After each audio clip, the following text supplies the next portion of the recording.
Good morning, my ducks. Another video, another update, L200, and we've been doing some geometry. You see there, I've got my custom links in, my BC coilovers. As you can see, I've been busy the last 2 weeks. Yeah, 2 weeks. Yeah, each side took about a week to build, but I managed to do it out of 40mm tubular steel. Top one's the same. You see, it's not a bad day in the Falklands. Winter's here. It's pissing down the rain. It's been like this all weekend. What? Let's have a brew.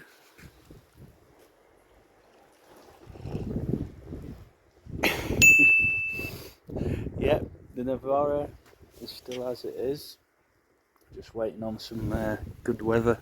This is the left side of the car now. As you see, it's getting built up. That is my tubular frame, and you'll see the construction progress in another video. What you've got here, you've got the top link now can be now lowered, and we'll get onto that in a minute. Like I was saying, there's the front camber, and this is the BC's maxed out, and you can see they do quite good, quite low, and that's 265 B16 tyre, and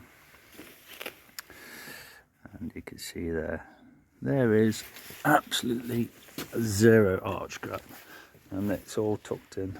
There's the rears.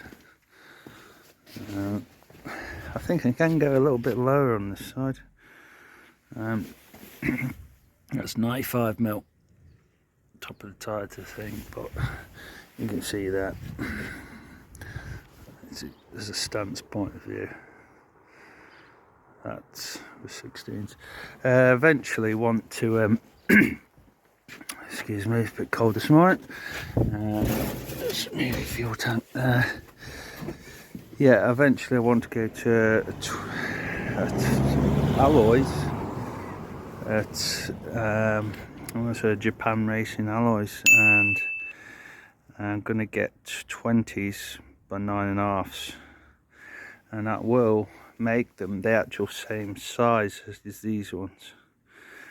Obviously you've got to keep within a certain percentage of all your speed or get all cocked out, but I'm going to go for like a 50 profile tyre or something like that. But yeah, here's the front, there's the anti-roll bar.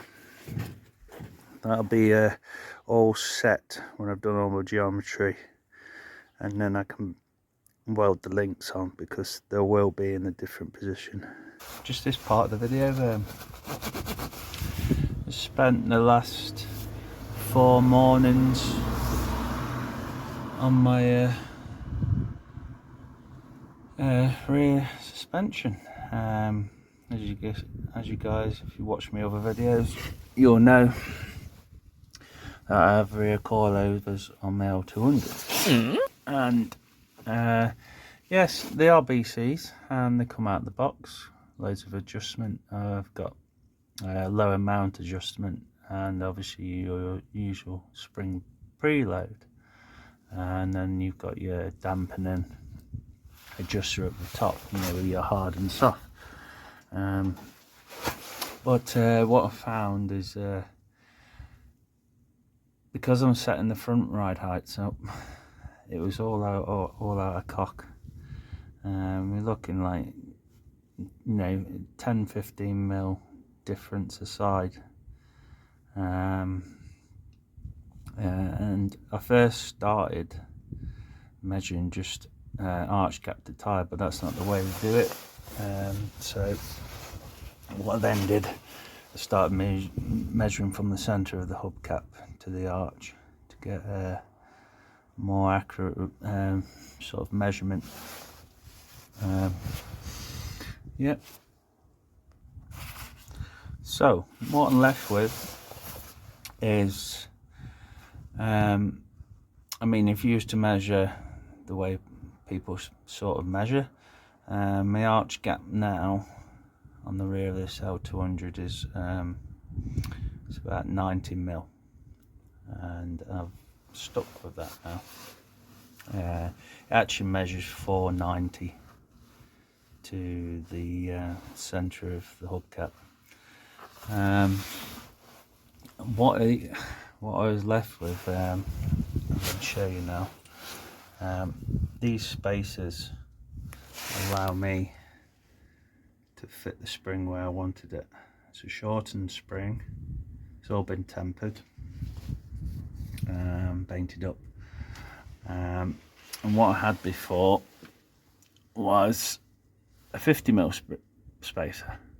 Now I've got a 75 mil spacer, and what it was, I'm going to explain in a minute. I'm going to turn the video around. Right, here's some scribblings on my freshly painted chassis. I'm going to run through them now just to try and explain better. The way to do coilovers properly, but I'm learning myself, no expert.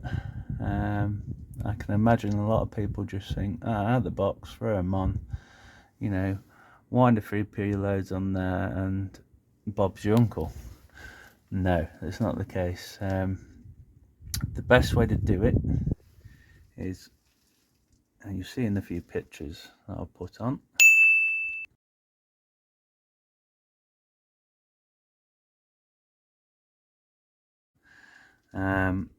is to remove that spring, remove your bump stop,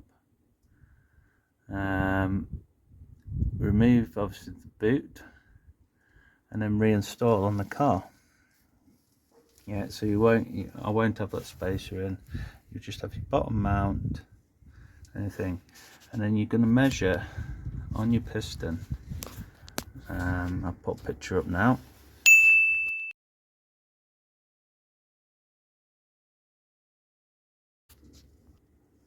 So having looked at that picture, you'll see I've got E on here is 170 mil. Yeah, that's my extension. So that's when I jack the car up, that's as far as the piston will extend. Yeah, so what I've did is I've measured from, you can't see it, it's from the base up in here. So you've got 170 mil. So then you let the car down, and if it didn't touch that bump stop, I'd get a reading. But because it was touching that bump stop, I had to then readjust my bump stop. Believe it or not, that bump stop actually works. It's only just over 10 mil, and it just stops this clattering the top of my link arms, and it does actually stop it, so you can actually rest on it. But beside the point, I ended up with a compressed reading of 115. Now, to get the ideal height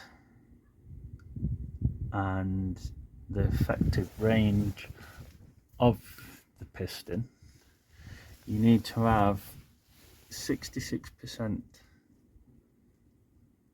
compression and 33% droop. Now, droop is basically when the wheel hangs, so like into a hole, your wheel will hang below the level of the ground, so you need to have some of that to account for that. So how I've adjusted these is I've basically jacked the car up with no spring on, found my ideal piston measurement to be at 152 mil, so that gives 66% above and 33 below, so it's giving that 66% of compression. So basically when the wheel disappears into the arch, excuse it for a bit of traffic, so obviously initially without the spring on, the lower adjuster gets adjusted to that, and then what happens then is once you've set that, you can take it back off, reinstall your spring, and then start setting the preload. Now the best way I set my preload, it's a weird thing really. People think, oh yeah, you shorten it to decrease your ride height. No, not on this, you don't. It's the opposite. If I shorten that spring with the adjuster, my ride height goes up because it has a reaction and the vehicle raises. So what you've got to do is wind it down to get the right ride height. And what happens often, hence the need for a spacer, or you'd have a helper spring and instead of that spacer. It's a bit of a crude way to do it, but it works. So yeah, basically the spring becomes unloaded. So what you have to do is jack your car up so the wheel comes off the ground very slightly, so it's unloaded. But then what you want is enough preload to stop this spring rotating. So you know, you've just got it off the ground and you can still do this. So basically you've still got to wind this up and get this preload. And what you can see here, my measurements, I've got a preload. So free length of this spring, which is this spring free length, is 190 mil. Yep. I first started off at giving it what the BC book recommends, is give it 5 mil preload. Now on my setup that doesn't work. It just meant I was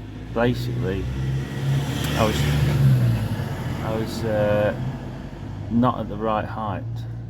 So on my setup I've ended up with nothing's even left to right, so there is 5 mil here, 10 mil difference each side. And you know, my right preload, rather than 185 mil, the spring length, is 165 mil. So you know, from 3 to 165, you know, that's like 35 mil or thereabouts, something like that. And the left side is a little different, and you can see this in the way my adjuster is. You see, 34, you see, but that's nothing to do with the preload. The preload is just literally winding that screw on. Eventually, you know, you see coilovers, they've got 2 of them. Well, what the problem I have is because I converted and had to make these out of 2 sets of coilovers, I've only left with one thing. Usually this locks the base, so this should be here. What I'm trying to find is 2 M48 threads, which are quite rare, and it's going to be a special order, and you can't get them from BC, and you can't get them from a lot of fastener people, but it's M48, it's not M50, because this tube's for 50mm internal diameter tube, and these threads are slightly smaller, and I measured them at M48. But you'd have a pair in here locking off each of it, and then this would move down and lock the base off. So this is the left side. So to get my 490 measurement of height, I ended up with a 34mm gap on here. Yep. So now, and what I found when I went to this side, I was about 20mm or so out. I was actually lower.